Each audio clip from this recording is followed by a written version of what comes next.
आज जो देश में चुनाव के रिजल्ट आए हैं, ये मैं तो पहले कहूँगा, ये जो रिजल्ट है जनता की रिजल्ट है और ये जनता की जीत है और लोकतंत्र की जीत है। हम पहले से यही कह रहे थे कि ये लड़ाई हमारी मोदी वर्सेस जनता है, लोग हैं। तो 18वीं लोकसभा के चुनाव में हम विनम्रता से जनमत को स्वीकार करते हैं। इस बार जनता ने किसी एक दल को पूर्ण बहुमत नहीं दिया, खासकर सत्ताधारी दल भाजपा ने एक व्यक्ति एक चेहरे के नाम पर वोट मांगा। अब ये स्पष्ट हो गया है कि ये मैंडेट मोदी जी के खिलाफ गया है। ये उनकी राजनीतिक और नैतिक हार है।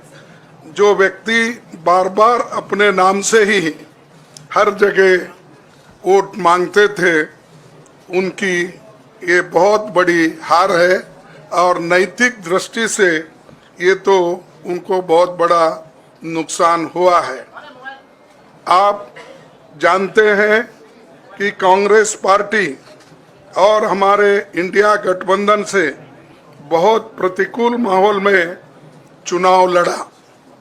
सरकारी मशीनरी ने कदम कदम पर अवरोध डाला, बैंक खाते सीज करने से लेकर तमाम नेताओं के खिलाफ अभियान चलाया। फिर भी शुरू से आखिर तक कांग्रेस पार्टी का कैंपेन सकारात्मक था, पॉजिटिव था।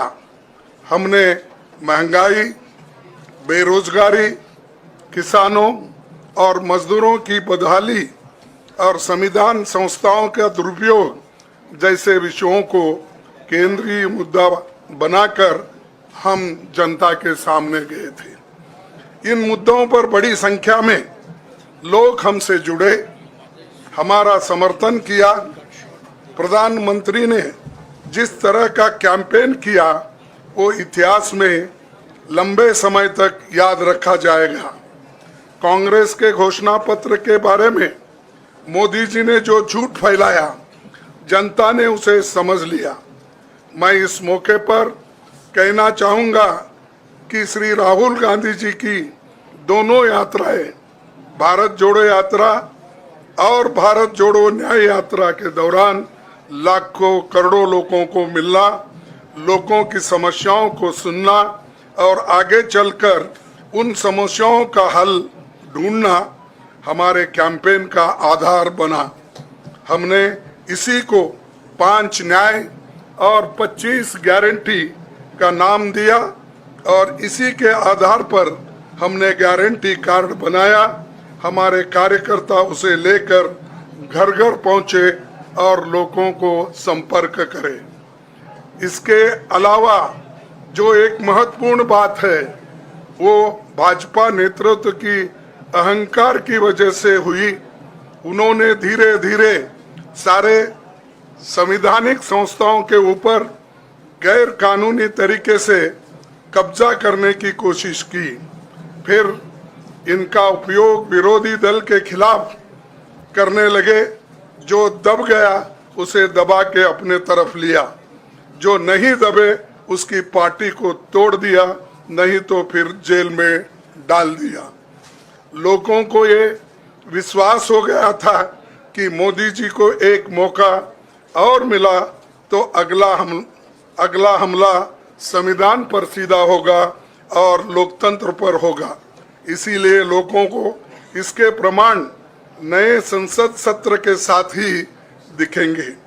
खुशी इस बात की है कि भाजपा इस षड्यंत्र में अब सफल नहीं हो पाएगी।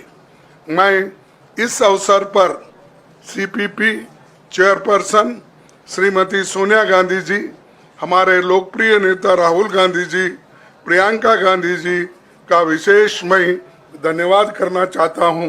और इन्होंने दिन रात बराबरी से पूरे देश में कैंपेन किया और हमें एक मजबूत स्थिति में पहुंचाने के लिए भारी मदद इन्होंने की। और मैं ये कहूँगा कि इनके वजह से हमको बहुत बड़ा प्रोत्साहन देश में मिला और आज ये स्थिति जो बनी है उनके वजह से बनी।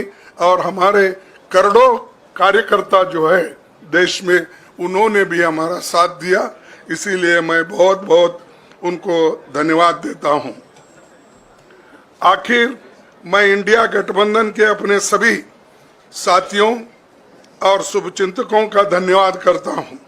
सभी एक साथ मिलकर एक स्वर में रहे, सभी ने मिलकर प्रचार किया और एक दूसरे की मदद की। हमारे हजारों लाखों कार्यकर्ताओं ने अच्छे तालमेल के साथ काम किया। आप सभी का धन्यवाद। अभी हमारी लड़ाई अंजाम तक नहीं पहुंची है। हम सबको आने वाले दिनों में इसी तरह लोगों के अधिकारों के लिए, संविधान की रक्षा के लिए, लोकतंत्र के बचाव के लिए, देश की तरक्की के लिए, सीमाओं पर सुरक्षा के लिए लड़ते रहना चाहेंगे। हमें सुनिश्चित करना होगा कि संसद सुचारू रूप से चले, विपक्ष के मुद्दों को प्राथमिकता मिले, संसद में उन पर बहस हो। आने वाले दिन महत्वपूर्ण होंगे। हम आपसे बात करेंगे जब कभी भी मौका मिले। आप सभी को मेरा धन्यवाद और आपका साथ भी हमको रहा और हमने चुनाव में भी जहाँ जहाँ हमको जितना हो सकता है वो साथ आपने दिया, इसलिए आप सभी को भी मैं धन्यवाद करता हूँ और सभी को नमस्कार।